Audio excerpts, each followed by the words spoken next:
আজকাল সাধারণত বিভিন্ন বয়সের মানুষের মধ্যে উচ্চ রক্তচাপ বা হাইপার টেনশনের প্রবণতাটা দেখা যায়। আগে সাধারণত আমরা ভাবতাম যে এটি নির্দিষ্ট বয়সের পরে এই উচ্চ রক্তচাপের সমস্যাটা দেখা দিতে পারে, কিন্তু বর্তমানে আমাদের লাইফস্টাইল, আমাদের ফুড হ্যাবিট, আমাদের অ্যাক্টিভিটি লেভেল বিভিন্ন কারণে এই হাইপার টেনশনের শিকার হচ্ছি। তাই এক্ষেত্রে অবশ্যই আমাদের জানা থাকতে হবে যে হাইপার টেনশন প্রতিরোধে আমাদের লাইফস্টাইল কেমন হওয়া উচিত এবং কোন খাবারগুলো মূলত আমাদেরকে সাহায্য করবে এই উচ্চ রক্তচাপ থেকে মুক্তি পেতে। কারণ যদি দীর্ঘদিন পর্যন্ত আপনি উচ্চ রক্তচাপের শিকার হন বা উচ্চ রক্তচাপ যদি কন্টিনিউ হয়, তাহলে কিন্তু একটা পর্যায়ে গিয়ে আপনার কিডনির সমস্যা, ইভেন হৃদরোগ বা হার্ট ডিজিজের ঝুঁকি বেড়ে যায়। তাই এই ধরনের জটিল রোগ থেকে যেন আমরা মুক্তি পেতে পারি, তাই চলুন জেনে নিই যে কোন খাবারগুলো আমাদেরকে এই হাইপার টেনশন প্রতিরোধে সাহায্য করতে পারে। আসসালামু আলাইকুম, আমি পুষ্টিবিদ মুশফিকা রাখি। প্রথমে বলে নিই যে এই যে উচ্চ রক্তচাপ বিষয়টি নিয়ে কথা বলছি, কি কি কারণে এর প্রবণতা বা ঝুঁকিটা বাড়তে পারে। প্রথমেই আসে আমাদের লাইফস্টাইল। আমাদের ইনডিসিপ্লিন লাইফস্টাইলের কারণে কিন্তু উচ্চ রক্তচাপের প্রবণতা বা ঝুঁকি বেড়ে যায়। আমরা যদি নিয়মিত 6 থেকে 7 ঘন্টা না ঘুমাই, যদি আমাদের যে পরিমাণ ক্যালোরি ইনটেক করি সেই পরিমাণ ক্যালোরি যদি বার্ন না হয়, আমাদের অ্যাক্টিভিটি লেভেলের মধ্যে যদি একটা সামঞ্জস্য না থাকে, তাহলে কিন্তু এর ঝুঁকিটা বেড়ে যাবে। এছাড়াও আমাদের অত্যাধিক ওজনাধিক্য কিংবা আমরা সারাক্ষণ যে বসে বসে কাজ করছি, আমাদের অ্যাক্টিভিটি লেভেলটা সাফিসিয়েন্ট না হওয়ার কারণে কিন্তু এই হাইপার টেনশনের ঝুঁকিটা বাড়তে পারে।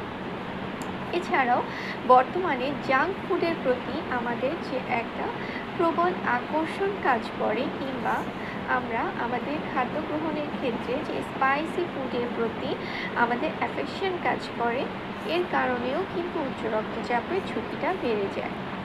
আমরা অনেকেই মনে করি যে শুধুমাত্র টেবিল সল্ট বা খাবারের লবণের কারণে, কুসুম খাওয়ার কারণে কিংবা গরুর মাংস খাওয়ার কারণে এই উচ্চ রক্তচাপ হতে পারে। মূলত এটা সম্পূর্ণ একটি ভুল ধারণা। কারণ আমরা যে বিভিন্ন প্রসেস ফুড খাচ্ছি, জাঙ্ক ফুড খাচ্ছি, স্পাইসি ফুড খাচ্ছি, এখানে নানা ধরনের যে মশলা ব্যবহার করা হচ্ছে, টেস্টিং সল্ট ইউজ করা হচ্ছে, সয়া সস ব্যবহার করা হচ্ছে, এইসব কিন্তু আমাদের রক্তচাপকে মারাত্মকভাবে প্রভাবিত করে। এর বাইরেও আমরা যদি ইনডিসিপ্লিন লাইফস্টাইল লিড করি, তাহলেও কিন্তু রক্তচাপটা বাড়তে পারে। তাই এসব ক্ষেত্রে অবশ্যই আমাদের সতর্ক হতে হবে যে কী খাচ্ছি, কীভাবে খাচ্ছি, কতটুকু খাচ্ছি এবং তা আমাদের রক্তচাপের উপর কোনো প্রভাব ফেলছে কিনা। এবার আসি কী কী খাবার আমাদের উচ্চ রক্তচাপ নিয়ন্ত্রণে সাহায্য করতে পারে। প্রথমেই খেয়াল রাখবেন আপনার খাবারে যেন পটাশিয়াম সমৃদ্ধ খাবার বেশি থাকে।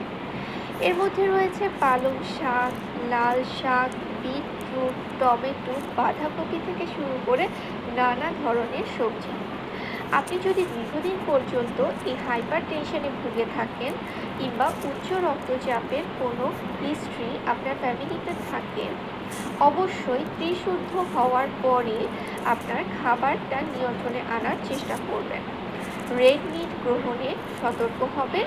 শুধুমাত্র টেবিল সল্ট বা রেড মিট থেকেই দূরে থাকলে যে উচ্চ রক্তচাপ নিয়ন্ত্রণে থাকবে এমনটা নয়। বিভিন্ন ধরনের processed food, junk food, spicy food থেকে নিজেকে দূরে রাখার চেষ্টা করবেন।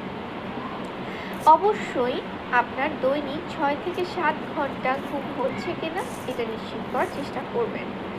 এছাড়াও প্রত্যেক দিন 20 থেকে 30 মিনিট ফিজিক্যাল এক্সারসাইজের অভ্যাসে অভ্যস্ত হওয়ার চেষ্টা করবেন।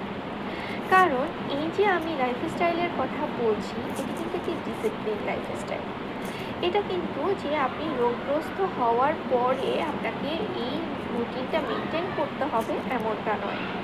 আমাদের উচিত রোগ হওয়ার পরে ডাক্তারের কাছে না গিয়ে রোগ হওয়ার আগেই একটা ডিসিপ্লিন লাইফস্টাইল লিড করা। তাহলে দেখা যাবে যে অতিরিক্ত ওজন, অনিদ্রা বা আমাদের ফুড হ্যাবিট এসব কারণে যে নানা জটিলতার সম্মুখীন হচ্ছি, এগুলো থেকে আমরা মুক্তি পেতে পারি। তবে আপনি যদি দীর্ঘদিন হাইপারটেনশনের ভুগে থাকেন কিংবা অন্যান্য শারীরিক জটিলতায় ভুগে থাকেন, অবশ্যই মেডিসিন গ্রহণের আগে তো ডাক্তারের পরামর্শ নেবেনই।